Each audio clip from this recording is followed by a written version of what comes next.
নমস্কার বন্ধুরা, আমার চ্যানেলে আপনাদের সবাইকে স্বাগতম। তো প্রথমেই আমি শুকনো খোলায় একটু জিরে ভেজে নিলাম, কারণ প্রথমেই বলে রাখলাম যে জিরে ভাজা ছাড়া আমার একদমই চলে না।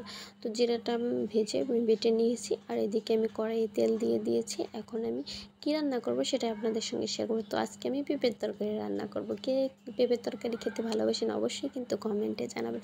আমার কিন্তু বেশ ভালো লাগে, আর এই বিশেষ করে এই ভাদ্র মাসে কিন্তু পেঁপের তরকারিটা বেশি ভালো লাগে, কারণ এই সময়ে জল হয়। আর পেঁপেটা কিন্তু কম দামেও পাওয়া যায়, কারণ ওরা একদমই জল পছন্দ করে না। জল যদি ওদের শিকড়ে যায় তাহলে কিন্তু ওরা মারা যায়। ওরা শুকনো জায়গায় ভালো, মানে যেখানে জল ওঠে না সেখানে ভালো হয়, ভালো থাকে। কিন্তু উর্বর মাটিতে ভালো হয়, পেঁপে ভালো ধরে। জল পাওয়ার সাথে সাথেই মারা যায়, এই আর কি। আর এই সময় পেঁপের দামটা কম থাকে, কারণ জলের কারণে মারা যায়, এই জন্য। আর জলের সময় তো বাড়তি সবজি কম পাওয়া যায়, শীতের সবজিও আসে না। আর মানে সবজিটা একটু কম থাকে বিধায় পেঁপের আনাগোনাটা একটু বেশি থাকে, এই জন্য পেঁপের দামটা একটু কম থাকে।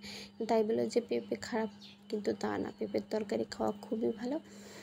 আর এই সময় আমার কাছে খুবই ভালো লাগে। তো আজকে আমি পেঁপের তরকারি রান্না করব রুই মাছ দিয়ে।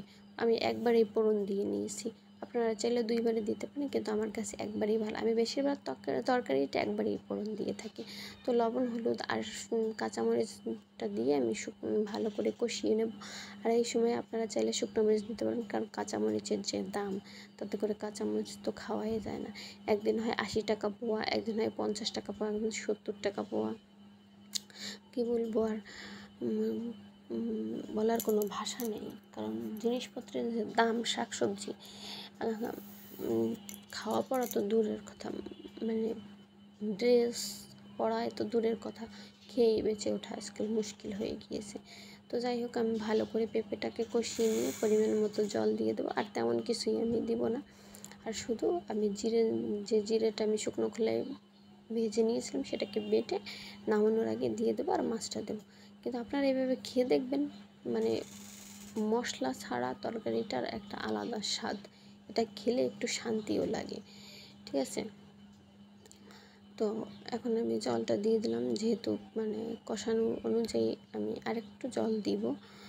আর এদিকে মাছটা আমি আগে ভেজে নিয়েছিলাম, মাছটা আমি আগেই দিয়ে দিলাম, কারণ কড়া করে আমি মাছ ভেজি আর আগে থেকে মাছটা দিয়ে দিই, কারণ মাছে পরিমাণ মতো জাল হলে ভালো লাগবে। তো আমার পরিমাণ মতো জাল হয়ে গেছে। এখন আমি একটু লবণটা দেখলাম যে কম আছে, এই জন্য হালকা একটু লবণ দিলাম। এবারে আমি জিরাটাও দিয়ে দেবো। বেশি সময় লাগলো না, খুব অল্প সময়ের ভিতরে হয়ে গেল। তো ভিডিওটা যদি ভালো লেগে থাকে অবশ্যই সাবস্ক্রাইব দিয়ে পাশে থাকবেন। তো আমার তরকারিটা হয়ে গেছে, এখন আমি নামিয়ে নেব। জিরের বাটাটা দিয়ে, এটা দেওয়ার সাথে সাথে তরকারির যে কী সুন্দর একটা ফ্লেভার আসে, কী বলবো, আপনারা একবার হলেও ট্রাই করবেন। আর কালারটাও অনেক সুন্দর এসেছে। আর এই সময় ছোটো মাছ দিয়ে রান্না করলে তো আরও ভালো লাগবে। আপনারা কিন্তু সবাই ছোটো মাছ দিয়ে রান্না করবেন। তো দেখছেন কত সুন্দর কালার আসে। সবাই ভালো থাকবে।